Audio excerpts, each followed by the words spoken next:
Hello, everyone. Good morning, good afternoon, wherever you are. We are going to wait for a few people to join us before we start the launch party. So I think people are joining a bit by bit, dropping in. You're all welcome. This is Mohamed Lamin Saidi Khan, a movement coordinator of Africans Rising for Justice, Peace, and Dignity, one of the contributors to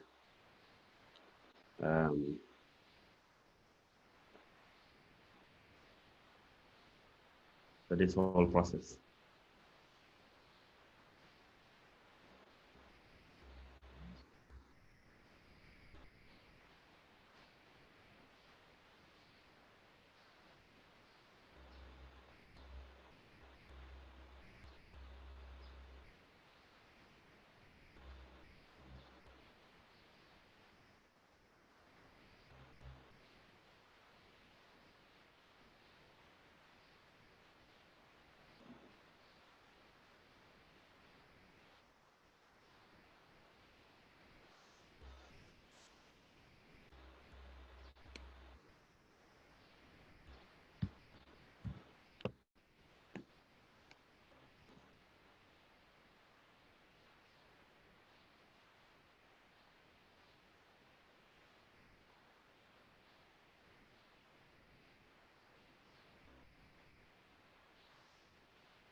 So, Sungu is joining now, so I think we can maybe slowly and easy get going. Great. Sungu, if you are there, then I think we will kickstart. I think the party will, normally parties are, we don't wait for each other on parties. So we'll start partying, others will join, and then along the way, others will drop. So you are all welcome. I'll allow Sungu to kick us start, and then the ball rolling. Then I will follow up after his intro. So Sungu, please take over. Greetings, everyone. I'm having trouble with my connectivity, and so I can't turn on my video, but hopefully you can hear me over the audio.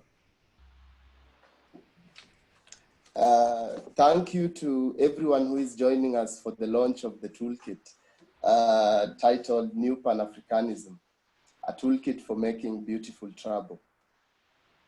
My name is Sungu, and I'm a child of the African continent. I'm a writer and activist, currently affiliated with Jukwaa la Ukombozi, which loosely translates to the Liberation Front. I was also one of the editors of this edition alongside Jumana Bujbara, Phil Wilmot, and Andrew Boyd. So basically, I'm gonna talk about this edition and a few things about it before inviting back Lamin. The edition contains 23 tactics, principles, theories, stories, and methodologies by, from, and for activists in the continent, and is the culmination of a journey stretching back to 2018, when activists gathered in Arusha, Tanzania, for the Beautiful Trouble African Jam Session, which was basically a workshop which brought activists together to enable them to connect to each other, but also more importantly, to enable them to document the stories of their resistances, their actions, and their struggles, and their movements. Before I move further, probably just to send a big thank you to the team at Beautiful Trouble and the team at ActionAid that committed time, energy, and resources into the process. Also not forgetting the team at MSTCDC for their hospitality and for hosting us. So the toolkit is titled New Pan-Afrikanism.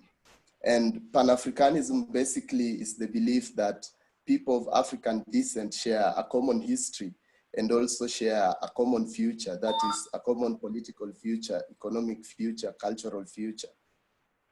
And African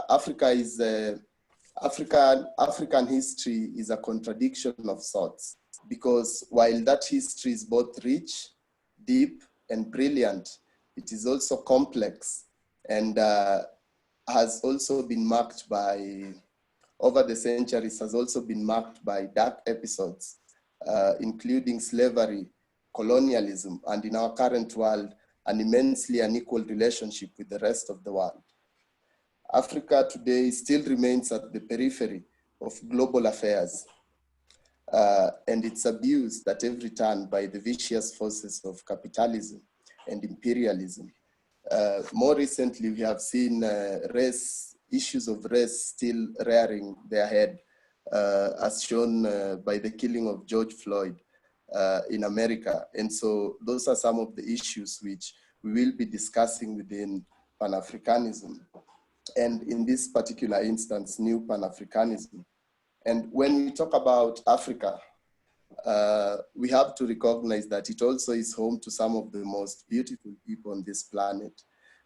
It is home to people who are engaged in struggles against oppression, against flag and anthem independence, against dictatorship, against patriarchy, against environmental destruction, and many other countless struggles.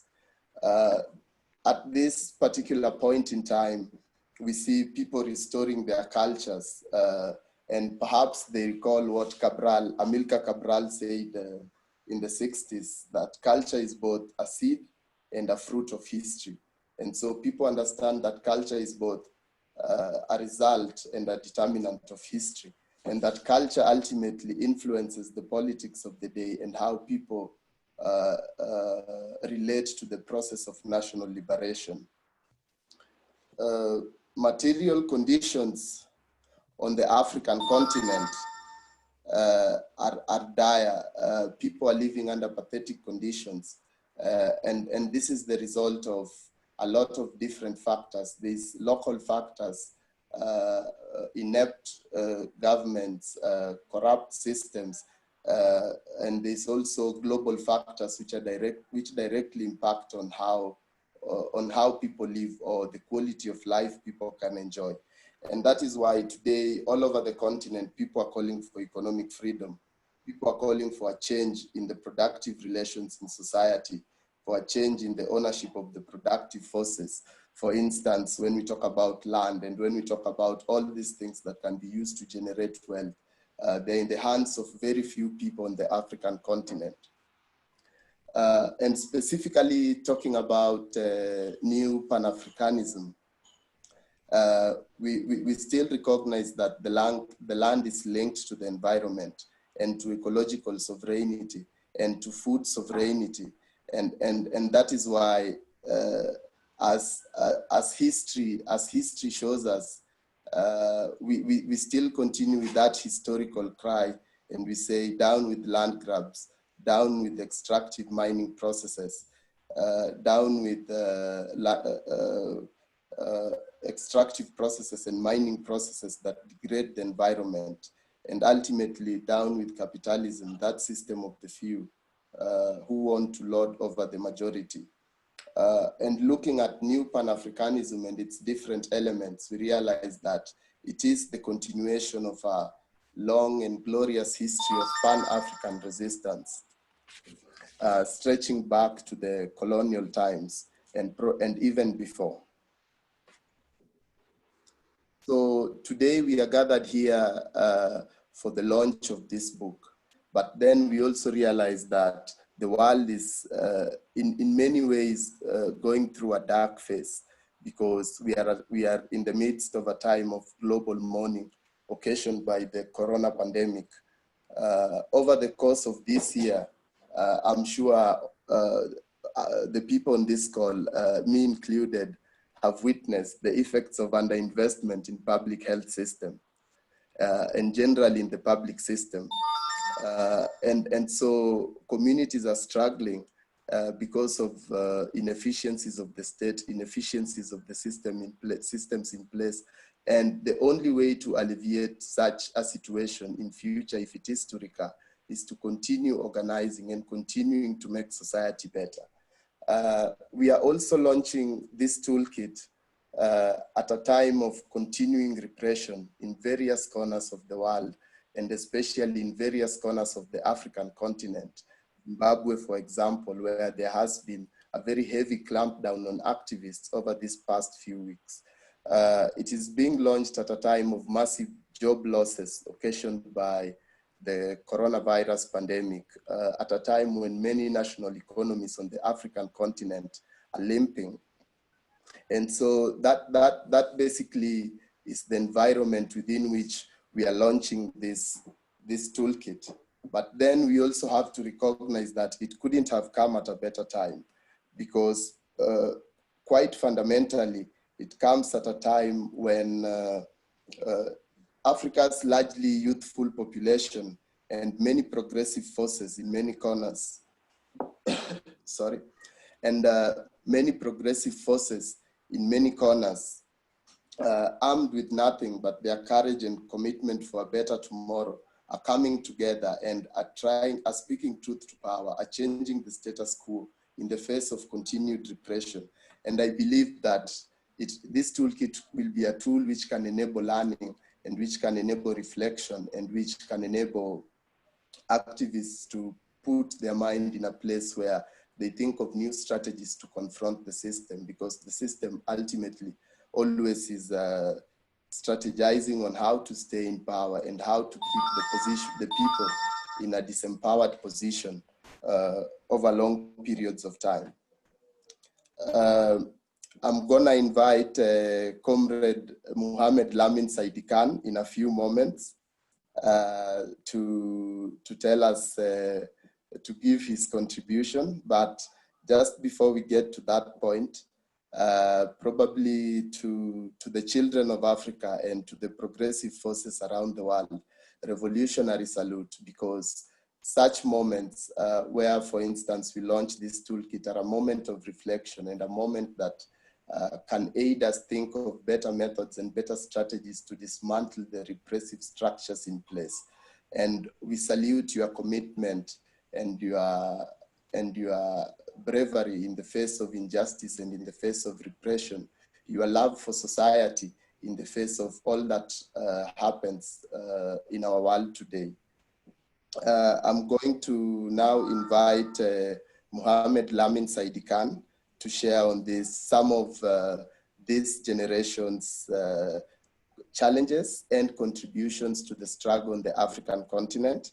But probably before I invite him, just to introduce him shortly, I'm sure he'll make a better introduction of himself.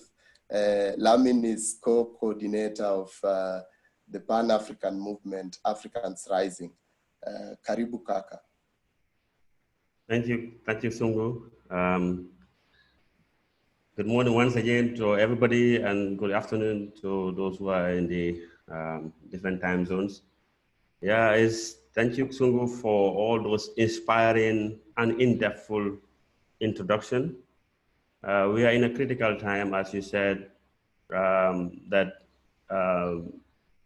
the world is struggling with the pandemic, and that closed down all the different spaces. The spaces have been closed, but it have continued to close down the spaces more and making organizing more harder and difficult. As we all know or might know, that the continent that we live in or are from have been challenged with oppression, closing down of spaces, and cracking down on activists and people who raise their voice against injustices, who are seen as enemies to the state or are seen as enemies of progress. The the continuous surveillance and closing down of spaces have made organizing very hard in the previous years, but now, the moment that we are in right now, have made it even harder that activists are forced to give themselves to the governments who have invested a lot of money into surveillance. So the trying times is interesting for one to recall that the great things that activists movements have been doing across the continent need to be documented, need to be shared so that others can learn from it and it can serve as inspiration. That is why this process of developing this toolkit, new Pan-Africanism, theories, tactics, and strategies is very critical and very timely for all of us, to continue to learn from each other and continue to inspire each other. Actionate, beautiful trouble, putting resources and energy and all the support that is required to come up with this is really very timely and great for African activists and as well activists elsewhere who will want to learn from tactics and tools and strategies about how activism and activists are doing and bringing change. We all know that the world is changing faster. Governments are getting more prepared to repress us as activists and organizers. So it is important for us to continue to learn in terms of how we organize and also learn from each other on how people try to bring change and then the strategies and tactics so that they use. That will help people to adopt new tactics, new strategies, new tools that they can use in their own context to be able to effect change. That is one thing that is so very beautiful about the process. I remember in Arusha when we were asked, activists who were in the front line, who were struggling to bring change, asked to, brought in a room, asked to write about what they have did before and all of that. One thing that is critical about activism, being an activist in the front line, trying to create change, myself in Gambia, when the struggle was very tough, when the brutal dictatorship in Jaya Jammeh, who was killing people, and cutting their flesh into pieces and giving it to crocodiles, close down all the kind of spaces that people can organize. When we are in the midst of that struggle, trying to effect change, nobody thinks of writing, nobody thinks of sharing what tools and tactics and strategies they are using.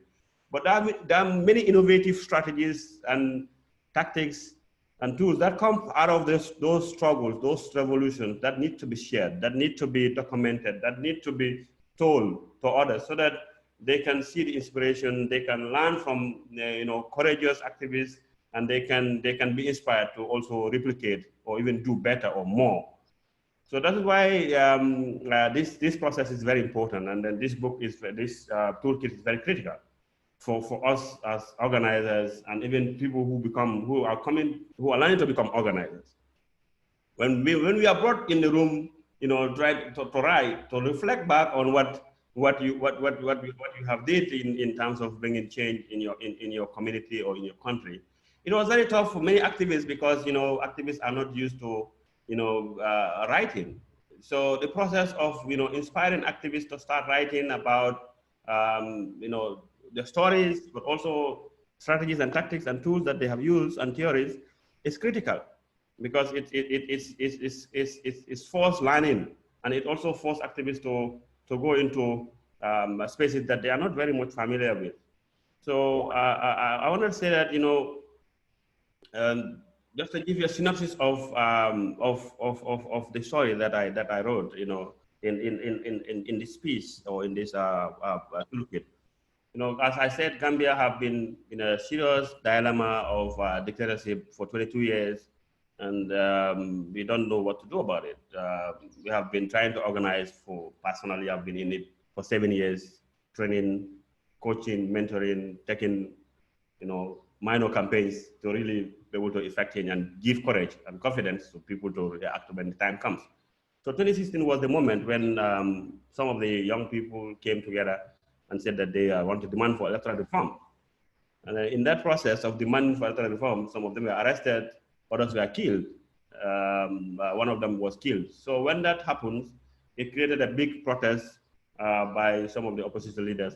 From that process, more arrests were happening. So it created a whole momentum of, people coming together, innovations start erupting, start coming on, where women use what the traditional tools to communicate and demand for change. So we saw women in our communities bringing calabash, the local spoon, saying that leadership is about exchange. You cannot just have one leader for all your life. You need to change leadership. We need to have others to also lead. So if you drink porridge with calabash, you need to pass it on to another person. That means leadership needs to be passed on to another person. So those innovations really inspired a lot of people. And then we saw women coming with brooms, sweeping the streets of our capital, Banjul, asking Jammeh to go. And that created a lot of interest in terms of innovation. So it shows that, when activism is in high gears, when people are in high gears in organizing, they kind of very quickly can innovate tactics and tools or strategies that will connect to the hearts and minds of people, and that can easily mobilize people, majority of them, to join. So the moment came when we had the elections, the president refused to step down. We had to, bring everybody together on one common kind of slogan or kind of a hashtag Gambia have decided, that we have decided we have to defend our votes. And then also reinforcing that belief that, nobody will come from anywhere to come and bring the change for you in your country, in the Gambia. So eventually, that hashtag happened to help us mobilize the whole community to defend their votes and then be able to kick out Jammeh. I remember I wanted to connect to the need for solidarity across the continent, across the world as well, when we are struggling.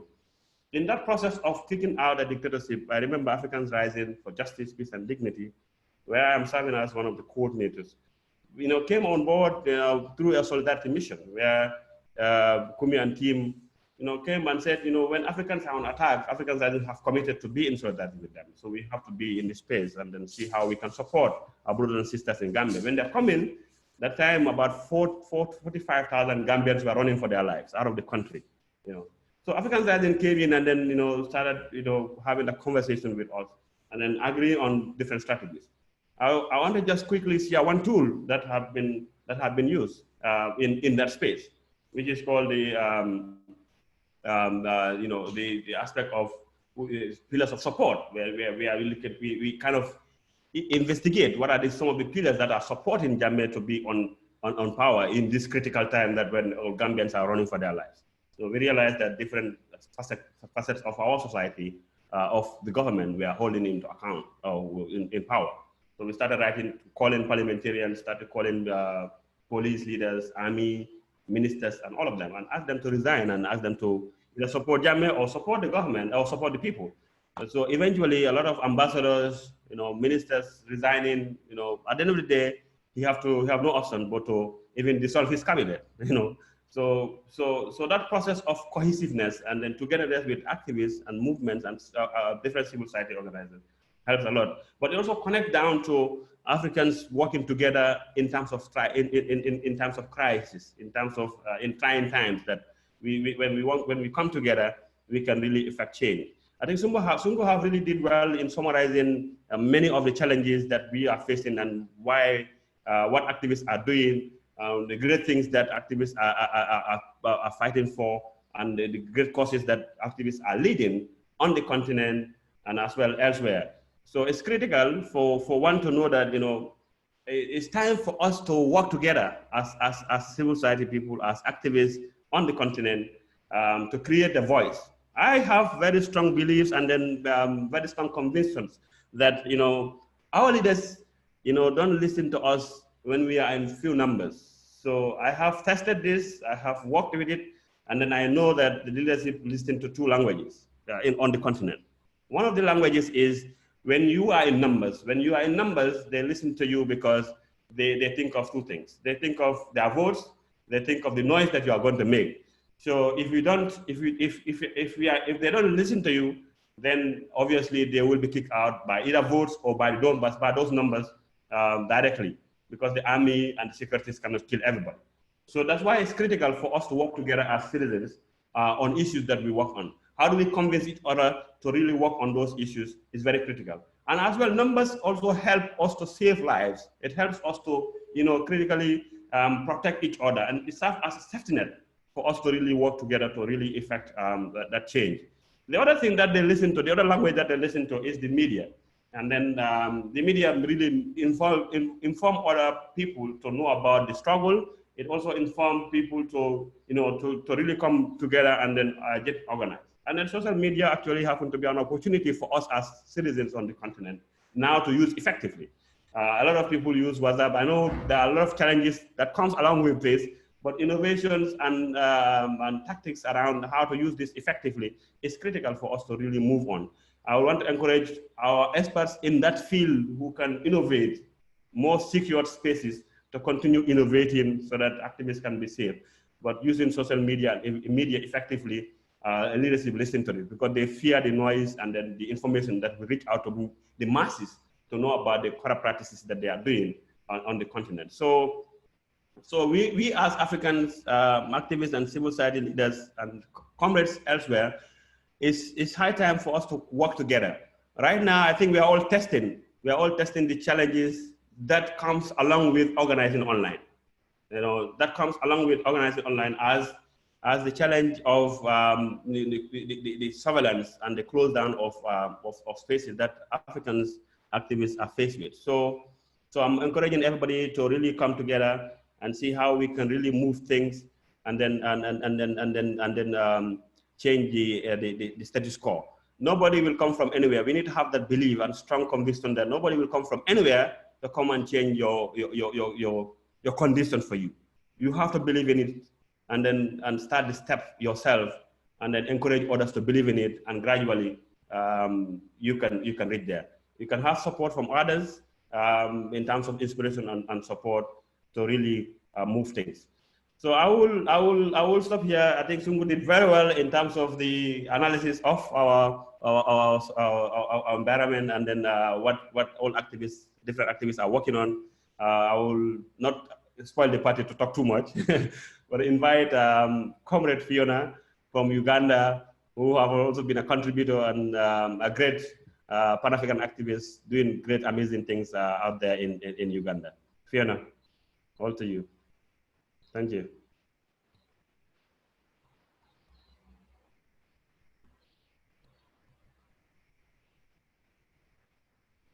Hello, Fiona, are you there?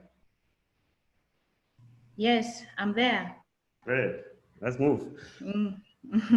Thank you for that elaborate talk about how we got to this new Pan-Africanism tool. Choksima Fiona, and I affiliate to a social movement group in southwestern Uganda called Mbuga. And not only that, but I'm also affiliated to Solidarity Uganda. Solidarity Uganda is a progressive organization of activists, community organizers, and the political education trainers focused on building the power of people and oppressed people throughout Africa and beyond. I'm really going to give you like one of the things that came out when we were in Arusha as troublemakers and trying to put up this book that we are talking about. And it is a principle that we called escalating strategically that we also find in this book as time goes on. We say it's a journey of 1,000 miles that begins with a single step. And it's a principle that combines a number of tactics at different times, and thus calls for diverse mix of tactics.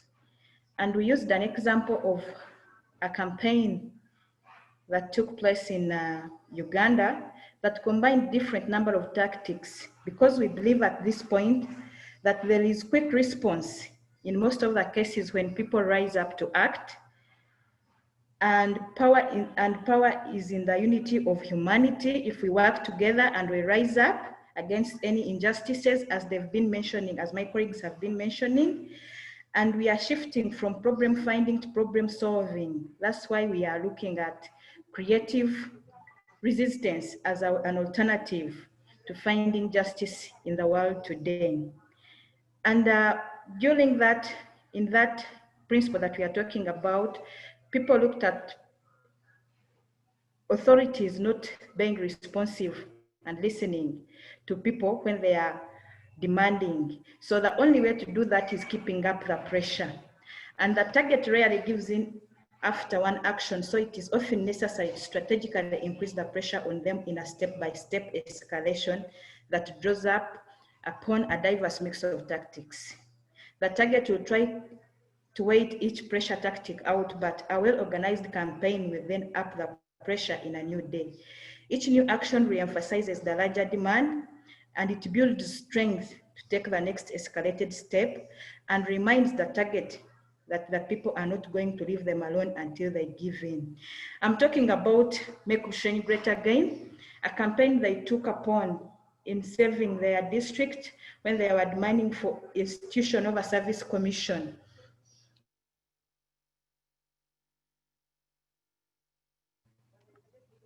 In 2017, form of a table dialogue. You know, people are good at advocacy and talking to people and asking the authorities to respond.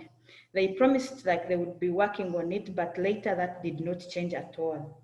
So they went in to fight for a lawsuit, which was the next action against the local government at that time.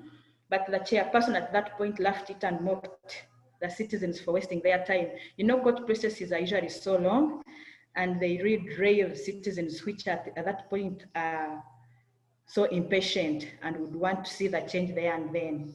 For over 5 months, the case went back and forth in court, and at every hearing it was postponed, which escalated the anger. That one escalated the anger in citizens, who went now for a different action, which was a march and a demonstration to capture the attention of so many people and allow more people into their campaign. But still the demonstration and the march did not yield the results they wanted at that point. So they went for more another risky thing, which is always direct actions that really shut down the district headquarters. They were so agitated and they kept on demanding and now threatening the courthouse that if they don't come up to hear up their case and give them a ruling, they would even go ahead to shut down the court case. Fortunately, that worked, and they were given a hearing, and they were able to open up the what to win the case. In that court case, they were able to win, and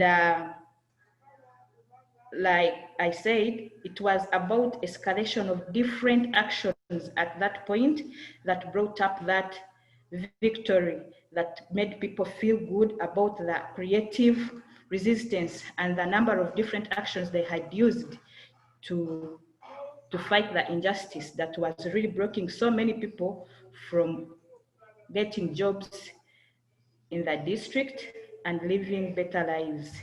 So each action is usually re-emphasized, and the larger demand that you build up strengthens the next escalated step of the campaign. However, we have to look at other issues, and it is not only in the district level, but it is also happening at the national level. Green Belt movement in Kenya, where women started with just planting trees with the rural women, placing political meaning on these trees. Later, with Wangari Maathai, then they were writing letters against the privatization of public parks and forests. They went on a hunger strike. They occupied parks to prevent their closure. They stripped naked at a certain point, but this one ended up into ending of dictatorship of Mr. Moi, who was the president at that point. So creativity and agility are key here, and people need to keep on trying new things to keep the opposition off balance from the front with something new. It is really a hardcore strategy that combines a lot of tactics when we are building it up, and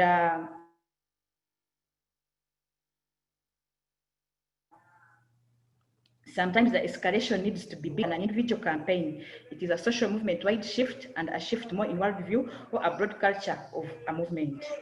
I want to call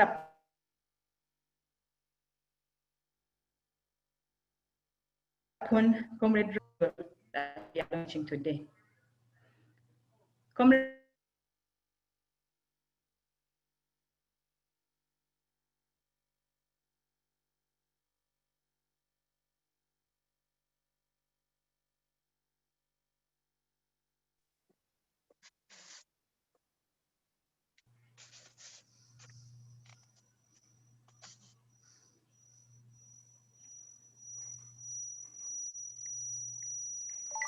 Sorry for the inconvenience. I think we had a bit of a technical issue with you, Fiona, but it's over to you, Robson, if you're ready.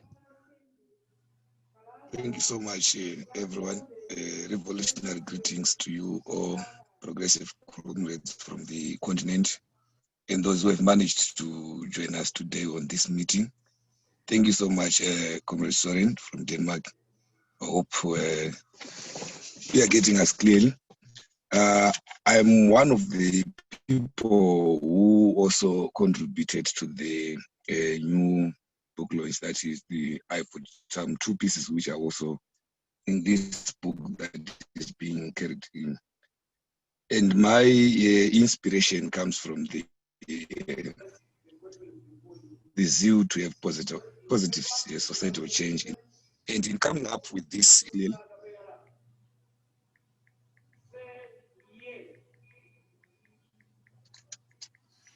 are you able to hear me?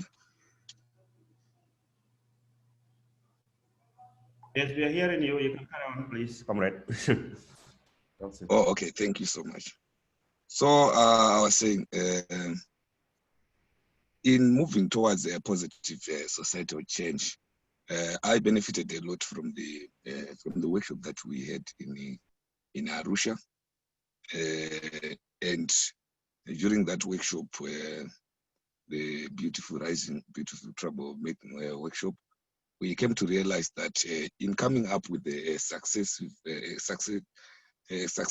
action, we also need to have tactics, strategies, principles, theories, and methodologies. And in Zimbabwe, I'm the Secretary General of Amalgamated Road Teachers Union of Zimbabwe. It's an organization which represents the welfare of rural educators and also access to education and labor justice in Zimbabwe. It is one of the fastest growing teachers movement in Zimbabwe, and we've managed to lead a successful protest for the past few years that we've also been active. Now, I wrote 2 articles that were also part of the process of the protest that we led. The first one was done in 2017. We called it Pockets Out.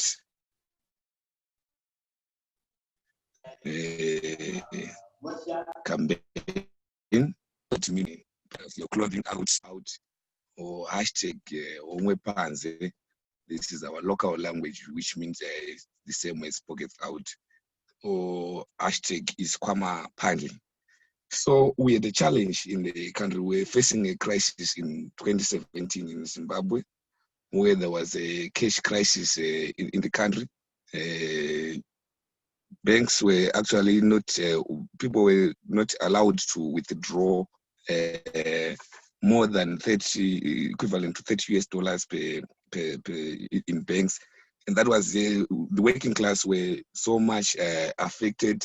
The ordinary citizens, they could sleep in queues, trying to access cash in the banks, and to the workers, this is insufficient to cater for their welfare and to access the cash on the bank so that they could use, and they could not do that. So we launched that activity, a protest, it was good in the essence that this was the time when Robert Mugabe was still in power. I understand that Robert Mugabe used brutal to any of the people who would speak against government policies. But now the situation is also even increased, even in the absence of Robert Mugabe, though we had hope that things would change under the new scenario. So we wanted to have a low risky activity, so which we encouraged our members first to move out with their pockets out, and they could move out in the streets with their pockets out, posting on social media, and then at the end writing hashtag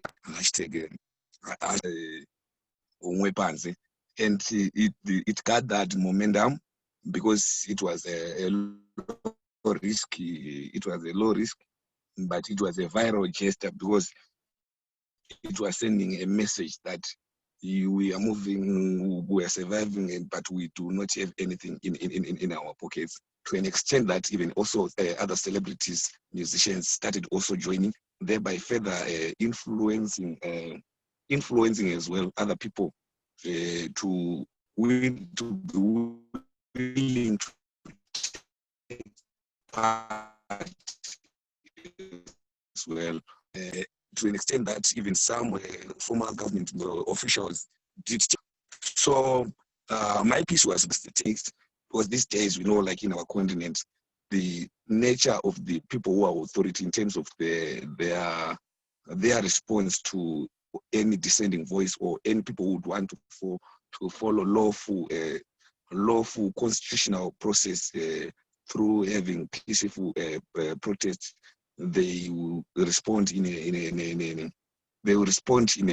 heavy-handedness. Like, you understand what is happening in Zimbabwe right now. You can see I'm also even on the road, meaning that I'm not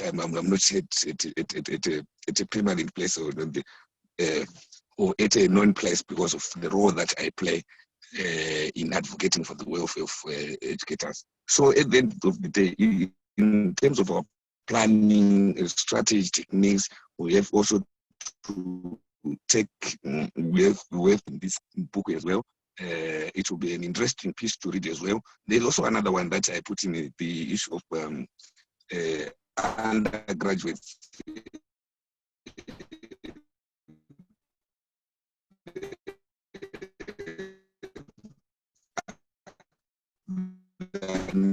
Employed graduates campaign after the problem of unemployment. So there are vegetables.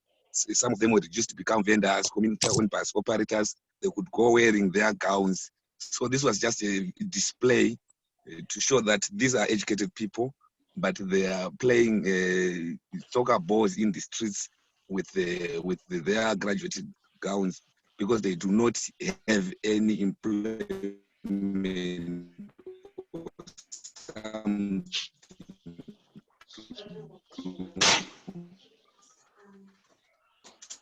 So these are some of the strategies that we can come up with when we look at some of the stories in this coming book. I thank you.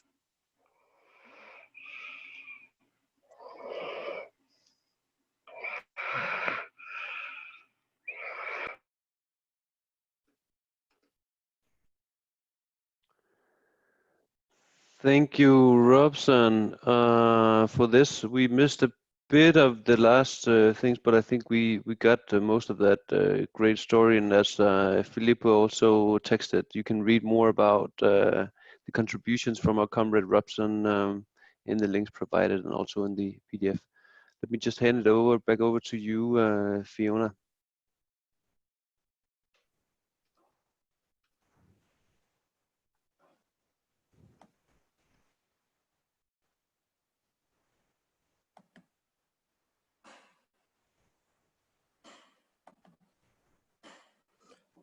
Looks like we lost Fiona for a moment.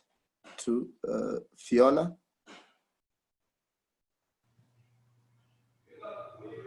Okay, so I was saying many of you are wondering how and when you will receive the PDF.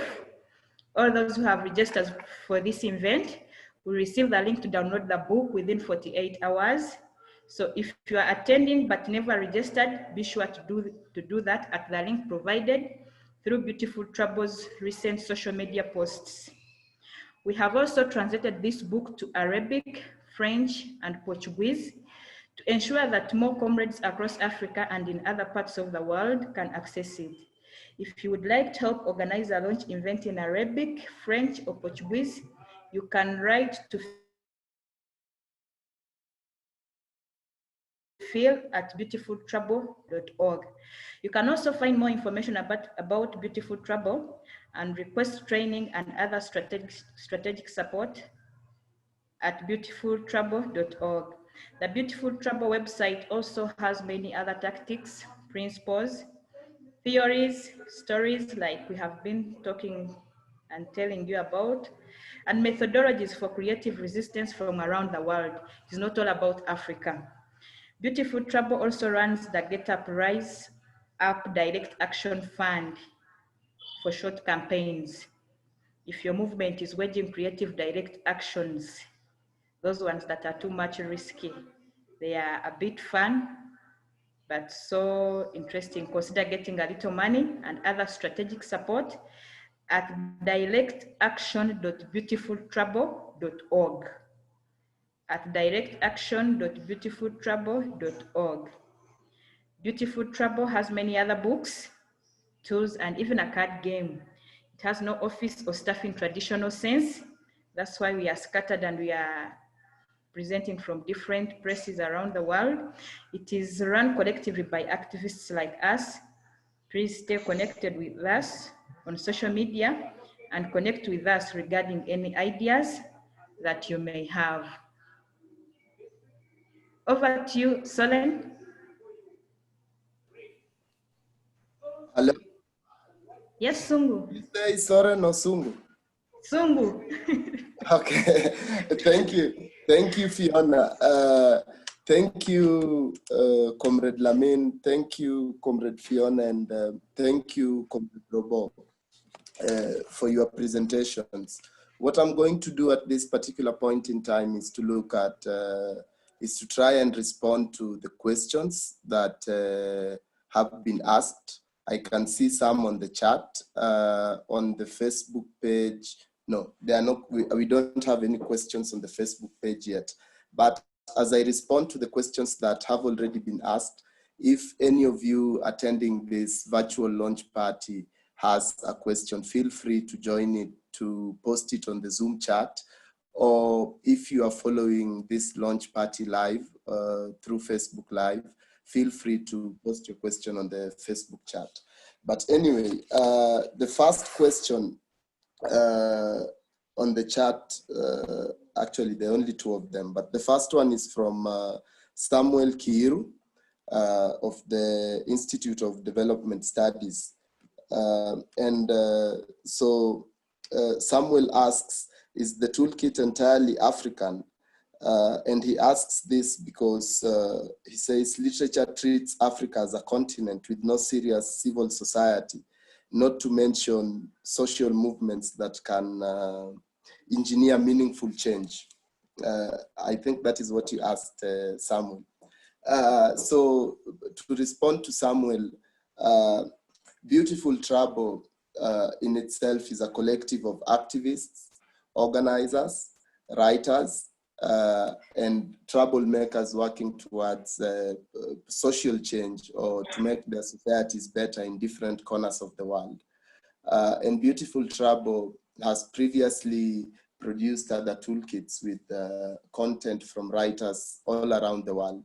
But this particular issue, New Pan-Afrikanism, a toolkit for creating Beautiful Trouble, the contributions in the issue are by African activists and individuals living on the African continent. In the editorial team that put put all the contributions together is a mix of African activists and activists from outside the African continent. That is just a response to Samuel. Then Nobi Anyete is asking about plans to translate it. I think Fiona already touched on this. There is a French translation, a Portuguese translation, and an Arabic translation of the toolkit. Because these are at least, I would say, in some ways, the main languages spoken in different corners of the continent. Though at this particular point in time, the toolkit has not been translated to our true national languages, as you ask, for instance, Swahili. But I believe that as we move forward, these are things we should be thinking about, and as time and resources allow, these are steps that can be made to also make it more accessible to those who do not necessarily speak English or any of these other languages that it has been translated to. Also, perhaps this also can be a point where other activists who are not part of the process perhaps volunteer their time or energy or collaborate with Beautiful Trouble to translate either specific parts of the toolkit or the whole toolkit into certain languages, for instance, Swahili and all this, because Beautiful Trouble is open to collaborating with activists in making it, the toolkit as accessible to as many people as possible. Thank you. I don't think there is any other question for me to respond to, but just before I throw it back to Fiona, I'll touch briefly on what Lamin said when he talked about the language of numbers that dictators listen to, that regimes listen to. And it is important for us to organize and to mobilize and to try to get as many people out as we can, because for too long, the language of silence has been normalized in the continent. And we really have to speak truth to power. But even in those instances where you find yourself alone, where it is one person or 5 people, 10 people, then we still have to be able to make sure that silence does not prevail, that whatever is happening is spoken about, that we speak truth to power. And ultimately that we speak the language of resistance, which ultimately helps create a better society. I'm gonna throw the conversation back to Fiona. And I think she's gonna, at this point, probably close off the conversation or redirect it as it should go. Fiona, karibu. Maybe Sungu, there are a few questions in the chat box. I see one Okay. from Maureen, one from Marina. There might be a few others. Okay. Now I see them. So Maureen is asking, how can radical feminist, queer, and people living with disability organizations add to the toolkit? Maureen, the toolkit is I would call it more like a living toolkit, and so it is something that is constantly evolving, and is something that constantly is having additions made to it. I think the best way probably would be to get in touch with the team at Beautiful Trouble and explore ways of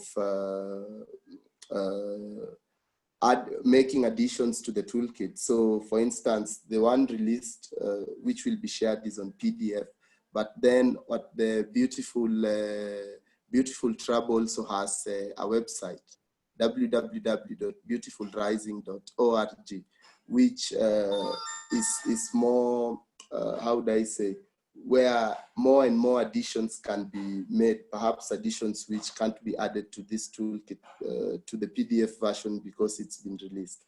But the website contains everything on the PDF version, and many more items which were written before. So I think you can get in touch through the email address team@beautifultrabo.org. I think Soren just posted it on the chat.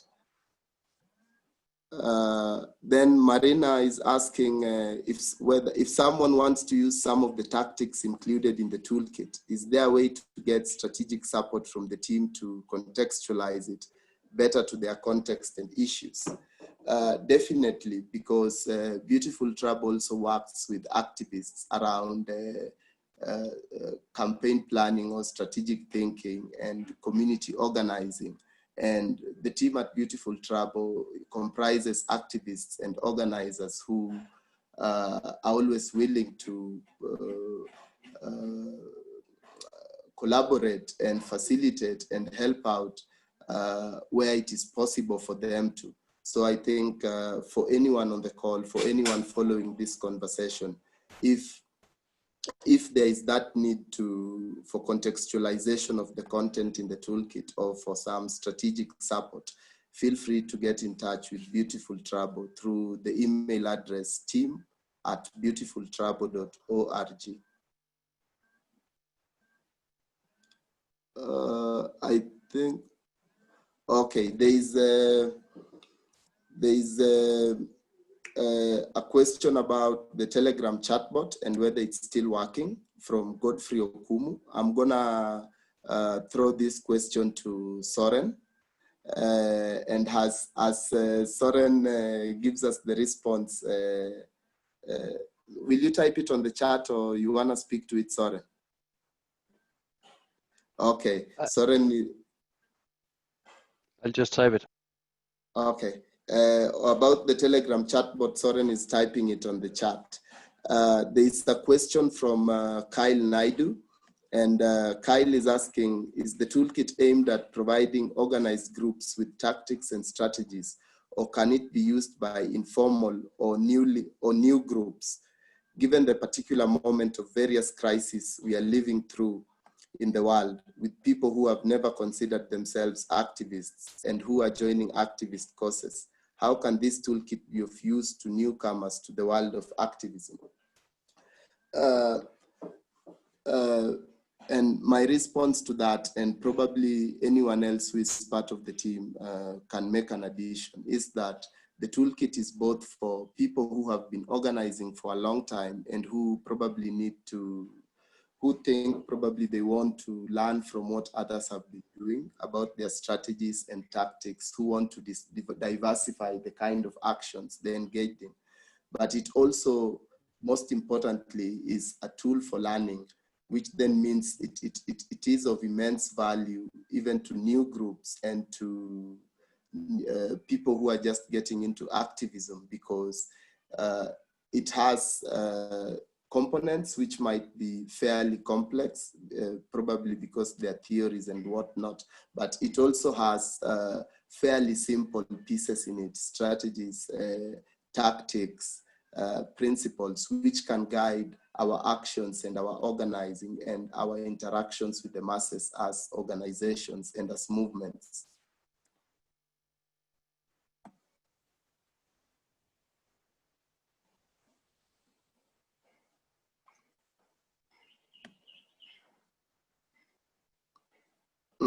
Okay, there's other questions on the chat. There's one from Omaima El Mahdi, and he's saying, Omaima says, we are training the resistance that led to the revolution in the Sudan.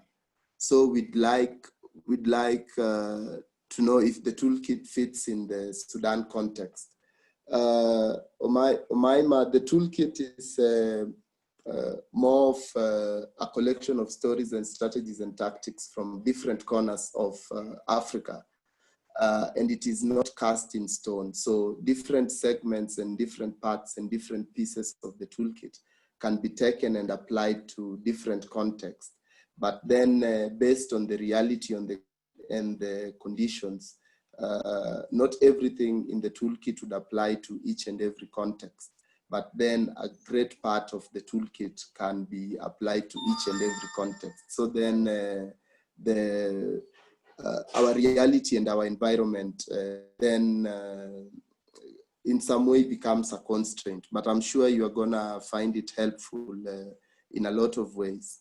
And thank you to the resistance committees, because the spirit of resistance that they have shown since 2018 have provided a flame of hope to the people of Africa that it is possible to arrive at change no matter how long it takes.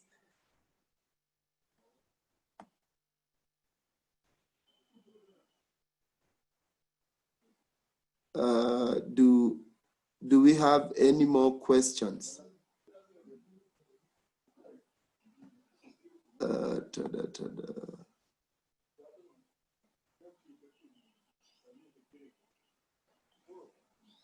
Okay, at this point, I think I'm gonna pass on the conversation to Fiona. Soren and Phil have also given some responses on the chat.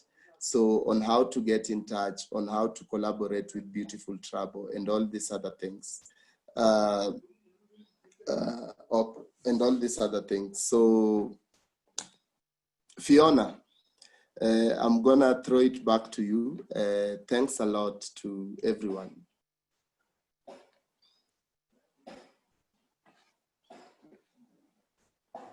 Thank you, Sungu. And thank you to everyone. Thank you, Africa. Thank you, Earth, for this launch and for this opportunity. During our jam session in Arusha, we had a group of activists from all over Africa, including one great artist, Akumbu Jones from Cameroon. And he's an artist, and I think he uses art as part of his activism, or to pass on his message through activism. And today we are grateful to celebrate his birthday. And I want to call upon all the revolutionary comrades, beautiful troublemakers. Let's all join into singing to Akumbu Jones and wishing him a happy birthday today. Akumbu Jones from Cameroon. I hope people, you can unmute your microphones and we sing to Akumbu.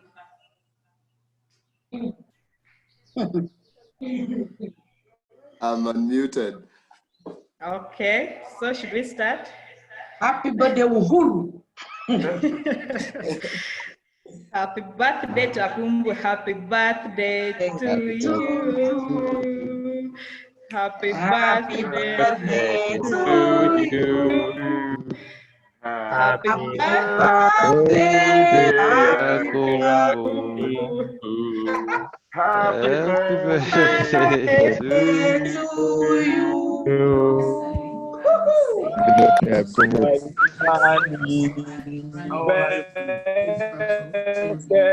Thank you. And may yourself ending in that conversation is understanding what that means. And I would say Jadija. There are two processes going on, and I can understand Akumbu, thank you, people. Thank you. Thank you. It's beautiful. And I can already see that most of them Hello. Happy for you.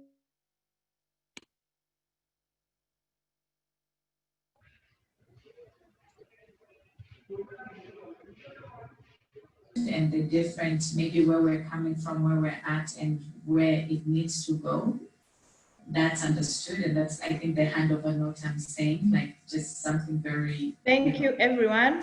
I don't know, Phil, if you have something to say as we close off this. Oh. I think in the planning, let's plan for the 26th. Like if by the 26th, I think someone needs.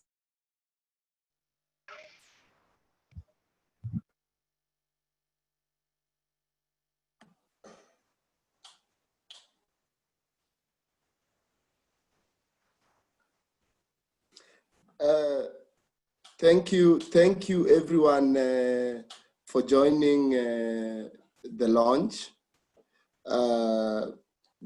Like was said at the beginning, the links to the PDF version are going to be shared so you can download them. Please direct more comrades, more activists, more organizers, and even friends to the beautiful Trabo site so they can access this toolkit, and that is New Pan-Africanism, and even beyond, that is the previous content that has been produced by activists. We hope it will be, you will find the content there helpful in your organizing and in trying to create the world a better, in trying to create a better world. I think for me, that is all at this point in time. My only learning from the hour being that maybe we should not try make a choir because our singing capabilities need some improvement. But I'm gonna throw it to Phil to close us off, or maybe I think, yeah, I'll throw it back to Phil to close off the program. Thank you so much for joining us. Thank you. Asante. Shukran. Thank you, everyone. I don't have anything to add. Thanks so much for being a part of this special day. Happy birthday to Akumbu and happy birthday to New Pan-Africanism. You'll all be able to read it soon, and we look forward to staying connected more. Cheers.